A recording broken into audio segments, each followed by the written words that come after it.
Beniyensinziso la sibuka khona the 17 key words in the vocabulary of salvation.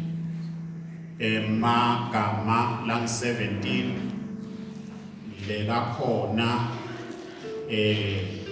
nasikhuluma ngesinziso. Namuhla sikhuluma ngaleli lesikhombisa. Yosho ukuthi kutawusala lang 10. Namuhla sikhuluma nge-regeneration. Regeneration. Praise the name of the Lord. Namuhla sikhuluma nge-regeneration. Asibale nemehlo sithandaze singakachubeka. Egameni la Jesu Kristu uNkulunkulu wethu longcwele sisonzela phambi kwakho.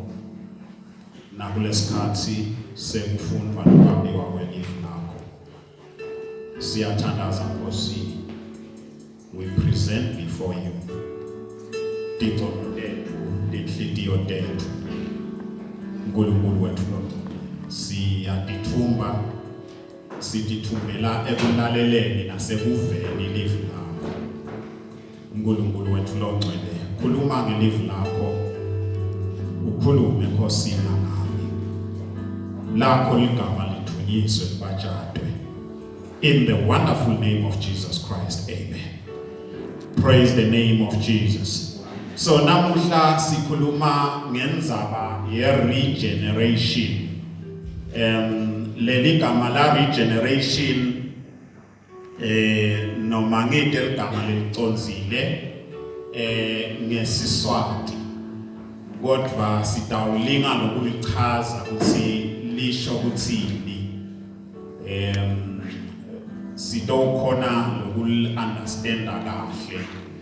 Leli gama la regeneration esiGrekini libitwa ngokuthi yipalignesia.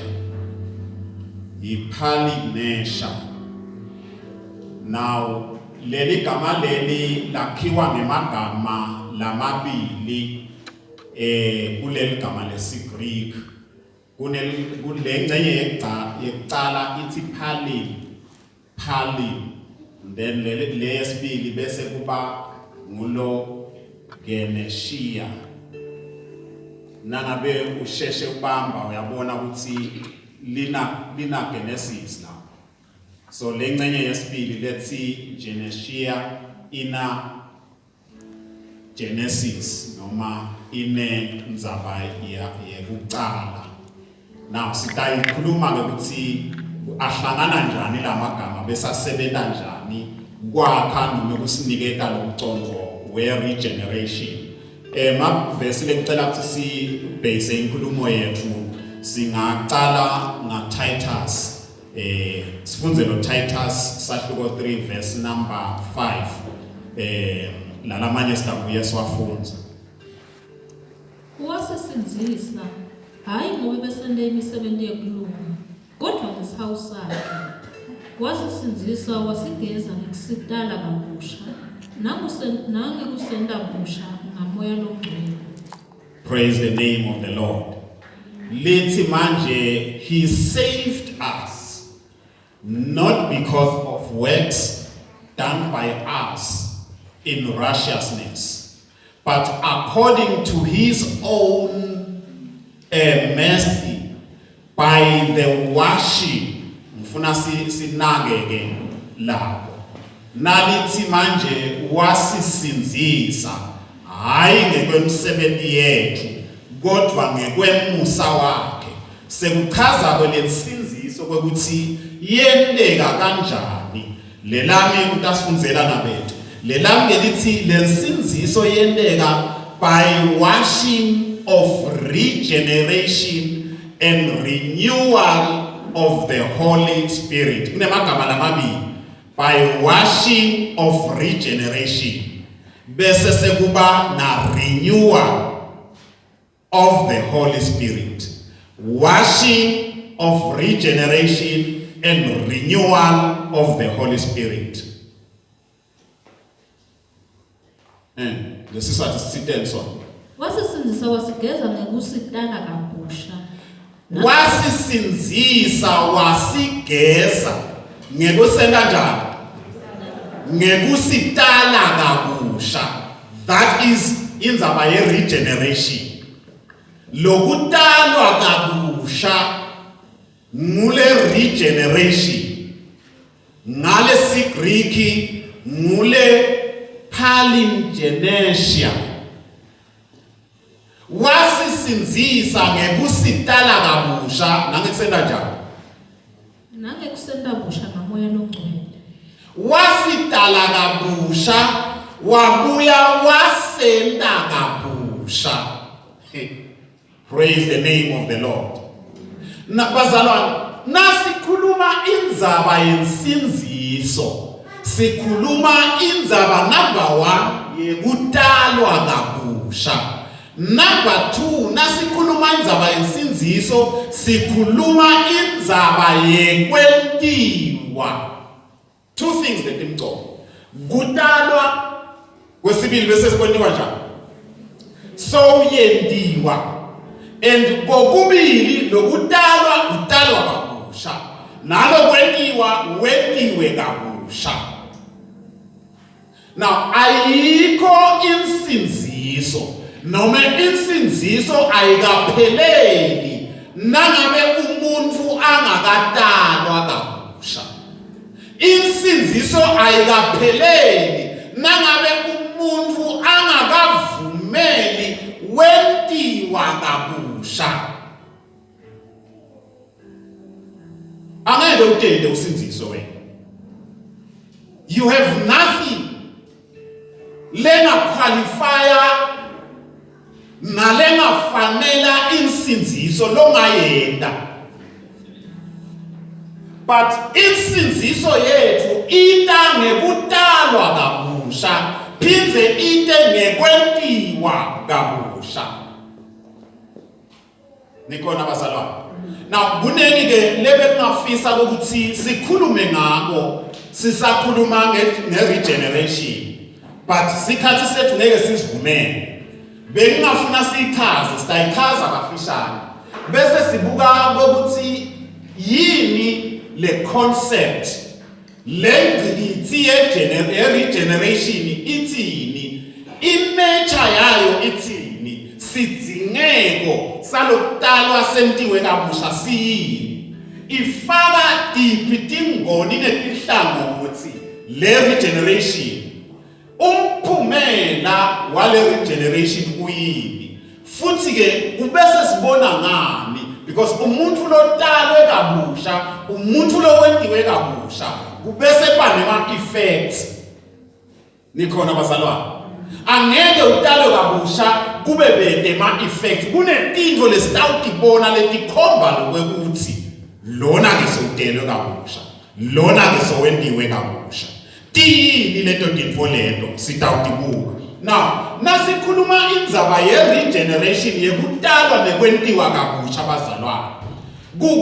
Kunema obstacles noma kunetingqinamba lengingacishe kithi dimbili letibamba naletivimbela abantu ekuthenini bangatalwa kabusha. Ingqinamba yekuqala ngiloko ukuthi umuntu angakasinziswa, umuntu, there is a bondage a bondage to guilt and the penalty of sin. Angakatalwa kabusha umuntu kubopheleka kulosazela kanye nemphumela wensinziso. Namsengakatalwa kabusha bazalwane, ngibanjwa ukuthi ngiyati ngigilatwe ngiboshwe esonweni mina. Nikhona yini? Lokugilata lokuboshwa uboshwe esonweni kuyingqinamba leyenda ukuthi usinziswe umuntu. Ingqinamba noma i-challenge yesibili noma lokumelene nensinziso kwesibili. It is the bondage to the power and presence of sin. Ngulokupheleka ke manje emandleni nasebukhoneni, because sono bazalwane sinemandla. Umuntu lophila esonweni lamandla esono abesayamcontrola. Le control ke leyo kulamandla esono ngiyo lelo yenta ukuthi umuntu angakhoni ke manje kutisinzisa. Umuntu bese sewudzinga a greater force letawehlula lamandla esono uze kukhululeke esonweni. Nikhona bazalwane? So timbili letingcinana. The bondage to guilt and the penalty of sin. Kwesibili kube the bondage to the power and presence of sin.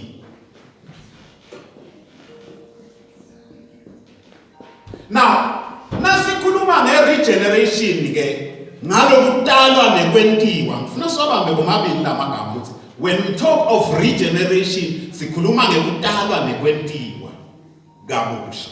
Because sisaqhubeka sitawukhuluma ngalo kutala sitawukhuluma nangalo kwentiwa. So nasikhuluma ke nge-regeneration. Regeneration means that God brings man to new life. Or man is born again. Nasithi utelwe kabusha sisho ukuthi uNkulunkulu ke manje ukubuyisele empilweni lensha. Wena njani uNkulunkulu? In other words, impilo yayitolo awusayiphili wena. Sekunempilo lensha manje lesebenta kuyo. So i-regeneration ke ikhuluma ngemuntu abuyiselwa empilweni lensha noma ke umuntu atalwa kabusha from a previous state of separation. Kulesimo sekwehlukana naNkulunkulu lobokiso wena manje utalwa kabusha. Nawufunza ke incwadi yebaseFeso sahluko 2 verse number 5. Uthi ke yena, even when we were dead through our sins, he gave us life together with Christ. By grace you have salvation. Siswati? Noma sasifile ngetiphambuko tethu, wasiphilisa kanye naKristu.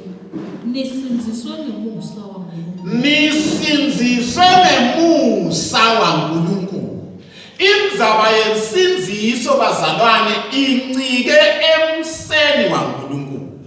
Ayikanciki etentweni takho.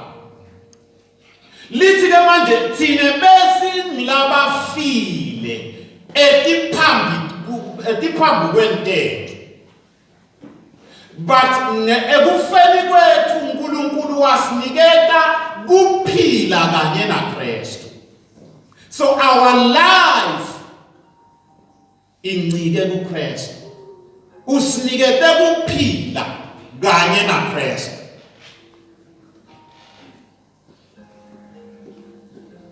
Ngeke sawafundza lamavesi lapha. Ake sesichaze ke le regeneration mhlawumbe kabantu ukuthi ngitsite ke mina when nasikhuluma nge-regeneration ngalokutalwa kabusha nekwentiwa kabusha, sikhuluma about a secret act of God in which God imparts new spiritual life to us.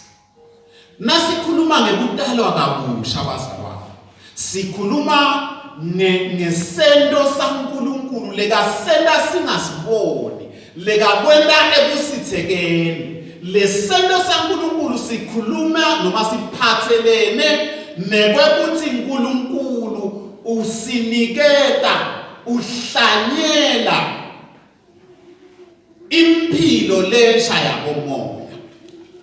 Seva Nasikhuluma nge-regeneration, uNkulunkulu asebenza ekusithekeni, lokusebenza kwaNkulunkulu usuke asiniketa kuphila lokusha kuTakamoya. So i-regeneration, it is spiritual. Angeke siyibone ngemehlo ethu. Nikhona bazalwane? Ngeke nimbone ukuthi hayi uNkulunkulu ke kukhona ke njalo uyaxoxotha uNkulunkulu. No. Kwendeka ekusithekeni. Lala uNkulunkulu enda khona noma abuyisela kuphila in the spiritual life.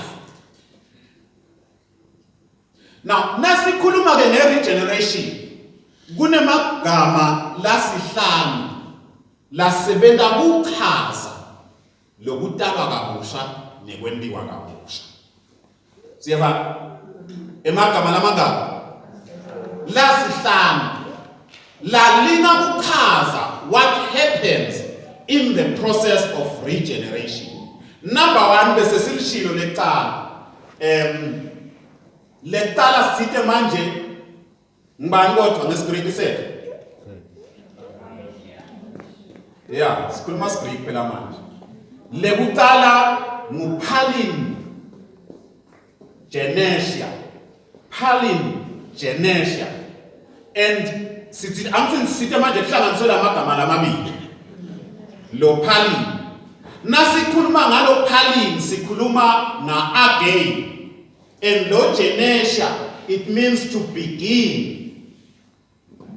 Kusho ukuthi leli gama lecala leSigreek lisho ukuthi kunento lekubita ukuthi yendeke kabusha. Siyevana ka? Kunento lekufuna ukuthi yendeke. There is a beginning. But this new beginning is being done for the second time. Ngalabanye magama, leli gama leli lepalinesia isho ukuthi umuntu ufika lapho akhiwa khona, but abuyiselwa ekuqaleni noma abuyisela esimeni besikhona ekuqaleni. Ngalamanye magama umuntu nakasinziswa, umuntu nakaregeneratwa, ubuyiselwa esimeni lebekakiso sono singakangeni. Nikhona bancane. So indzaba yensinziso, indzaba yekutalwa kabusha ikhuluma ngemuntu abuyiselwa esimeni sakhe. Ligama lesibili ngunali lesesilivetile lelimba generation. I love it. Until Pela, that she's being smart. Until nyambona regeneration kunari angit. Re ushotsini again. And then bese bangwan in generation. So nyalo besikhuluma ngana again lokumnangri. So lo jenawo ke naleSigreek usho kuthini? Usho to beget. Usho kutalwa. Kusho ukuthi lo muntu lona uyatalwa, utalwa kangaki? Kwesibili. And then lesithathu Greek libito leSigreek lelichaza lo regeneration kuna apokueo. And lo apokueo yena usho kuthini? Usho to give birth. So usho manje kubeleka. So thine sibantfu lababelekiwe, but lokubeleka kwethu asikabuyeli esiswini. Sibelekwe ngabomoya. Ngilo kwadida phela Nikodima. Nakathi Jesu, unless you are born again, ungakatalwa kabusha angeke ulibone elizweni. Athi Nikodima kutawendeka kanjani ukuthi ngabuyele esiswini samakho?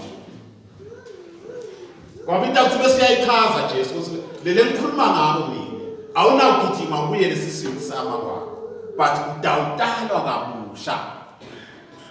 Nikhona bazalwane. So lo apokweu, it means to give birth. Lesine mtizo. Tizo.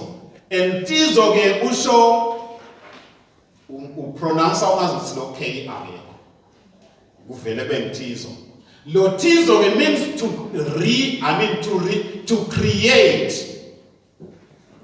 Ngalamanye amagama nasikhuluma indzaba ye-regeneration bazalwane. Indzaba yekutalwa kabusha nekwentiwa kabusha. Angithi niyakhumbula ukuthi siphele kutalwa nekwentiwa. So lokwentiwa ke lokwenta lokucreator ngalesi Greek ngilothizo. And then bese kuba kunalesihlanu.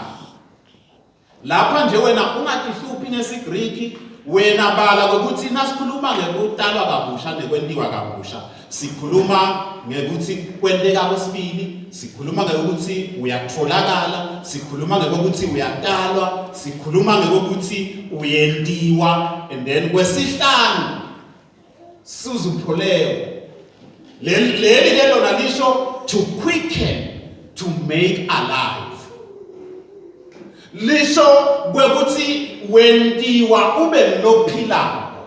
So nasikhuluma nge-regeneration sikhuluma ngekuthi wena wendiwe waphila, wena wentiwe, you have been created, wena somebody gave birth to you, wena sisho kwekuthi you have been begotten, wena kunendvo lecalelwe phasi yentiwa kabusha. So that is the process of regeneration. Nasikhuluma nge-regeneration, bese sikuchazile lapha ngibona lo bese sikuchaza. Now, le concept ke ye-regeneration, lo mqondo wekutalwa nekwentiwa kabusha uthini? Regeneration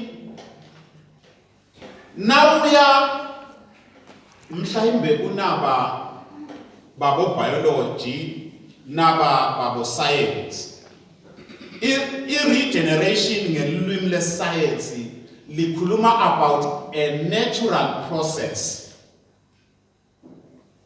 whereby kwendeka kureplaceka noma kurestorisheka damaged or missing cells. Ake nginibekisele angithi onke malanga sena njani thina siyageza nasigeza kwenteka njani angithi kuphuma insila lensila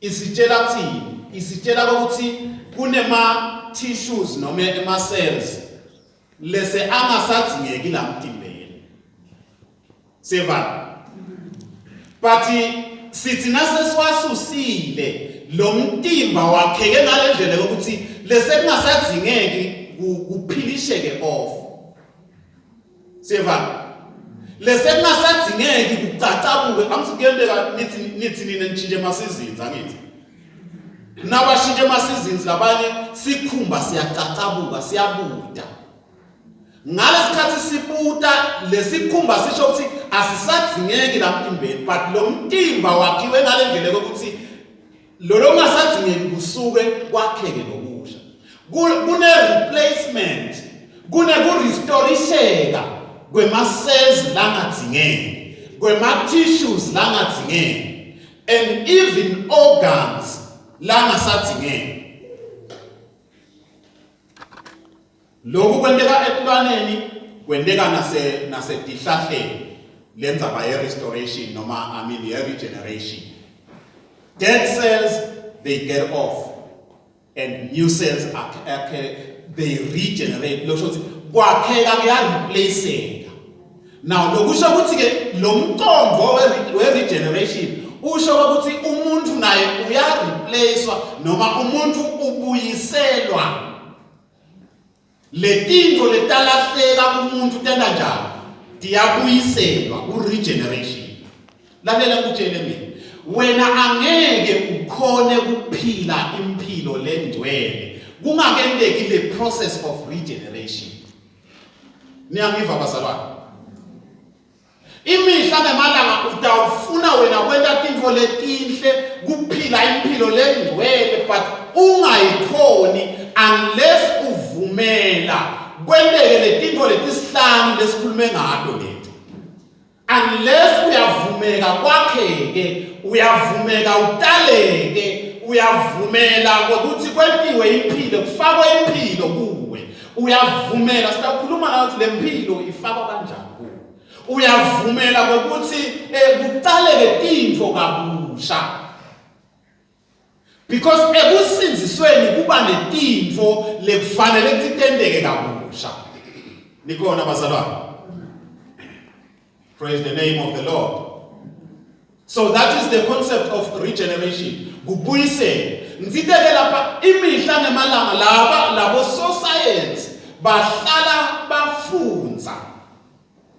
Ngokuthi kule tintfo letiphilishela off letisukako di replace yini tintfo lebangatitfola kuze batisebentise ekwenteni imithi leletha impilo ngitsitsine baba.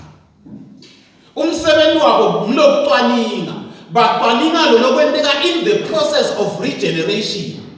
Kwekuthi mhlambe naku replace le cells la file kanje nakungathatha na ema components nanga umuntu angathi nakagula aphethwe ngumkhuhlane anathe lokhu le concoction le yakhiwe nganawe ma particles nawa umuntu asheshe alulama.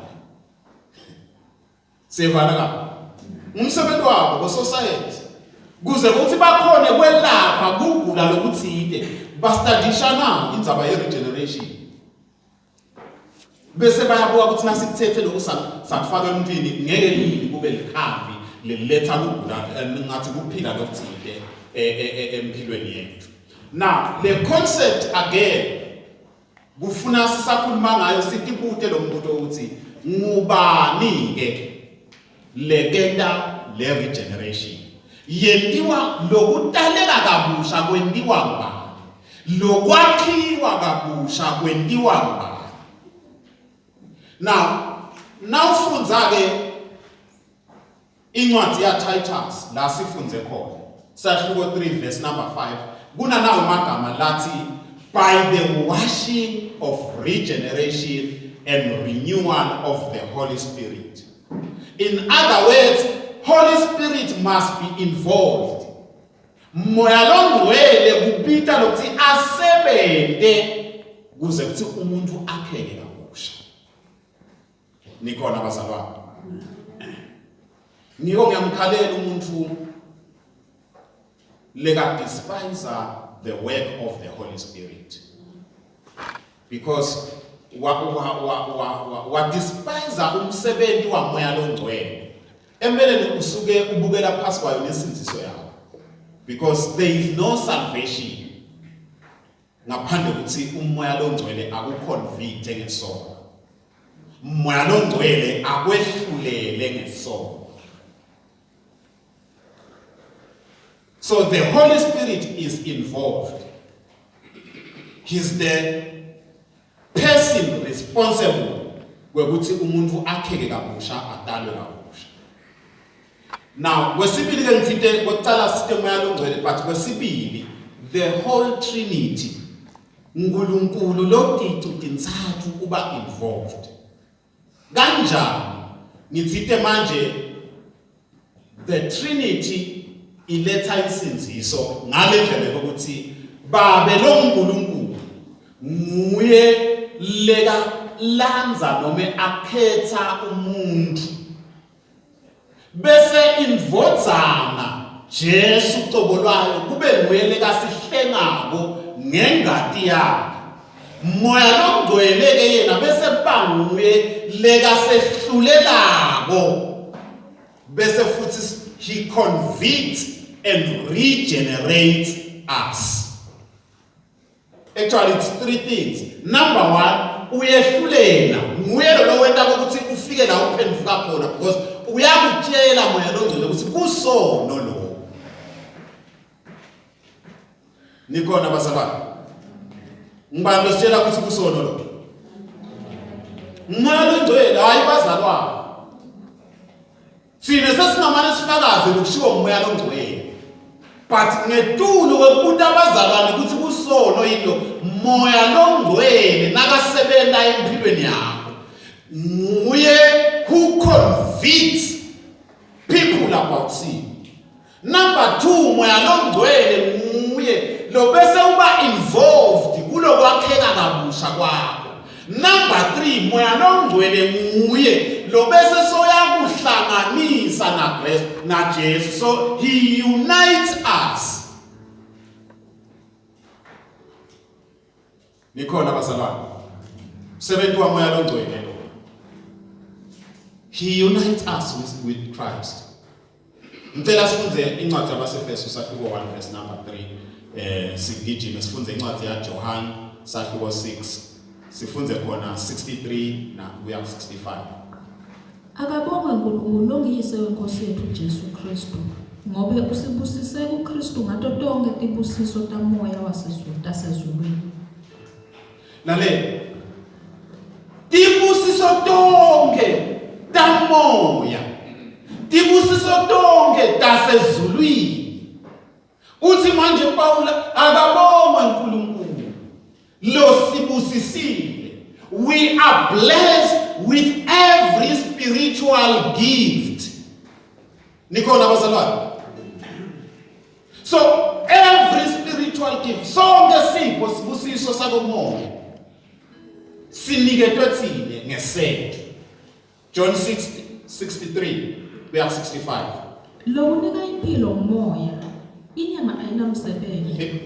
Emavile ngakhuluma kini angimoya futhi akuphila.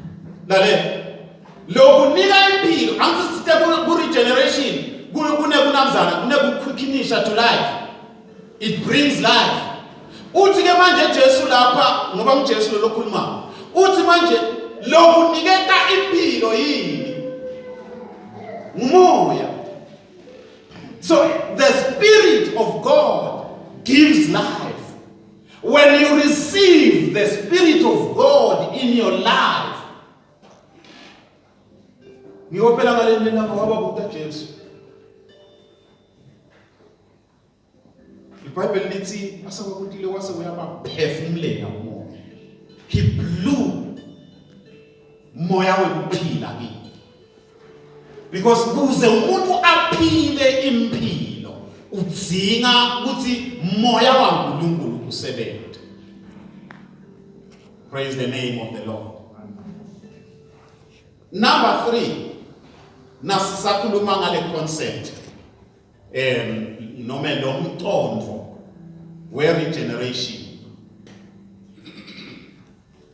Ngifuna sikunake lokuthi there is also the side of sin and its consequences. Lo ukuthi because of sin ngenza bayisono umuntu wabese uyafa, but lokufa kwakhe kwangabi lokuculeka, but kwase kuba nekufa kutakamoya.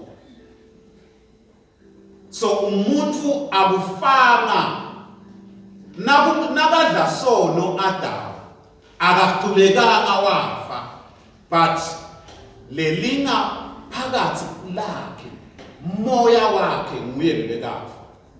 Siyavana basabana. Now nafunza Genesis sahluko 2 verse 17 uthi Jesu noma uthi uNkulunkulu nakakhuluma na Adam na Eva uthi ningadla konke kuto tonke isihlahla lekhona kodwa ningadli kunasi isihlahla lesemkhathini, because nadla kulesihlahla lesi nitawufa. So umuntu ke nekungalaleli kwakhe yefika inyoka yambuta le yambuta kona weva ungazuthi umuntu kufuna akuteste vele noma akuteste lo lokushiwo inyoka nalo lokushiwo uNkulunkulu wathatha wadla and ngalesikhathi adla ngoba bekashito uNkulunkulu ukuthi you will surely die, umuntu wafa but akaculekanga waqhubeka waphila, but ngalamanye amagama kwadisconnecteka lokuhlanganise umuntu namuntu. Siyevana kakhulu. Spiritually wase uyafa umuntu. Ngiko ke Romans 6 verse 23 Sawuthi ke manje inkokhelo yesono kufa. Sivana. So fakazela lo kwashiwo nguNkulunkulu emuva ukuthi waze wadla lapha utawufa. So umuntu ke ngoba utelwe esonweni, umuntu uhlalelwe i-penalty of death. Na ungakamukeli Jesu wena, yathi lokho ukuthi inkokhelo yalokuphila esonweni kufa.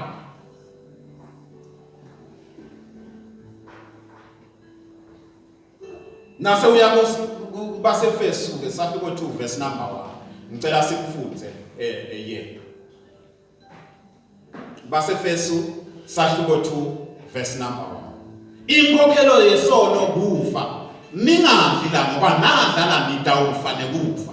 Wathatha umuntu wadla nasadlile iBhayibheli lithi nyalo ke sowuhlalelwe inkokhelo noma sowuhlalelwe i-penalty of sin lekungufa. But Ephesians 2 verse 1 bese uthi univusile nani lebe nifile ngenxa yetiphambo. Nani ngenxa yokuthi nine nadla nente niphile esonweni, and because of sin nihlalelwe i-punishment yekufa. Uthi ke but ngekuthi senemukele Jesu, nine lenemukele Jesu univusile.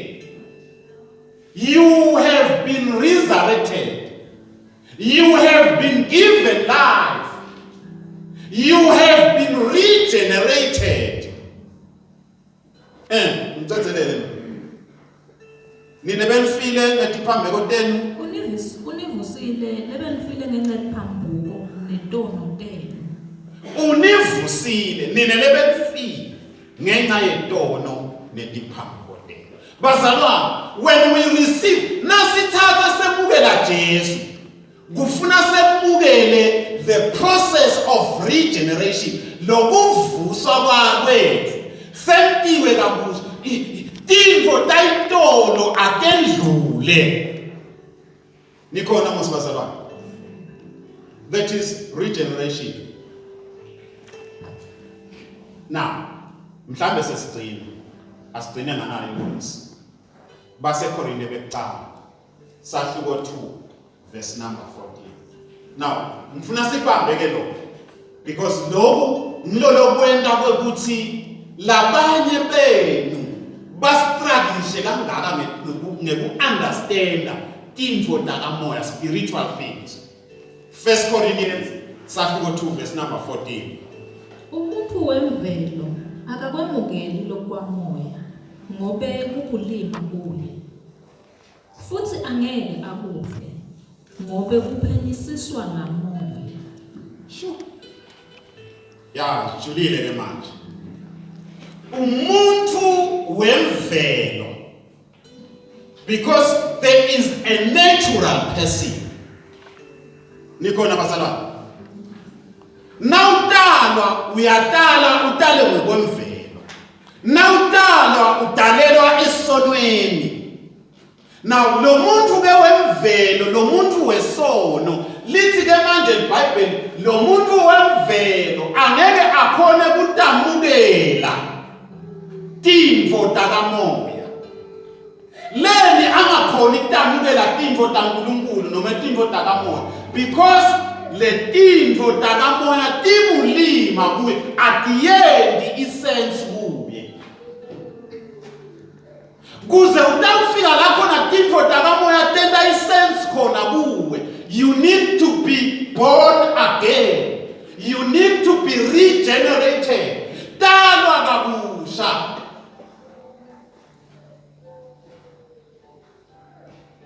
Lithi ke lapha akati understand awuticondzi tintfo takamoya, because tintfo takamoya they are spiritually discerned. Siswati sithi tentiwa njani? Tehlukaniswa ngamoya. Discernment. Tintfo takamoya they are spiritually discerned. Angeke uhlahle emehlo bese sokuthi wena ubona tintfo kamoya. But kuze ukhone kubona tintfo takamoya kupita umuntu atalwe kabusha and regeneratwe, entiwe kabusha. Ngalamanye amagama entiwe athunwe abe in line with the Spirit of God. Ungaka align na moya wa nkulunkulu tinto takamoya titawuweta. Utawuthi nakwetindeka tintfo ukuthi sebanani sebangenwe yini, because kuwe at the end ingcono. Nikhona basababa. Indzaba yekutalwa kabusha nekwentiwa kabusha imgcoka empilweni yethu. Sesithandaza. Ingabe umlohlobo lemzalwane leliphakamise isandla lemukela Jesu yini?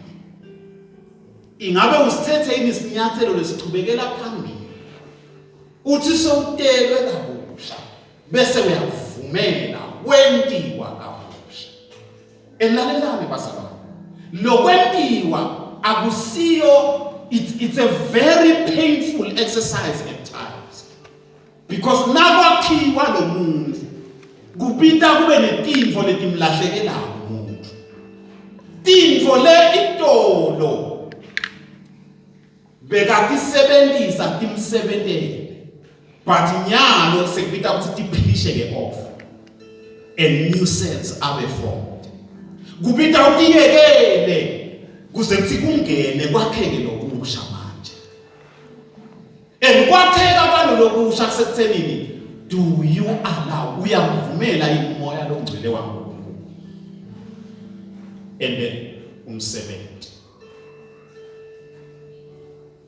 Emoya oyingcwele khuluma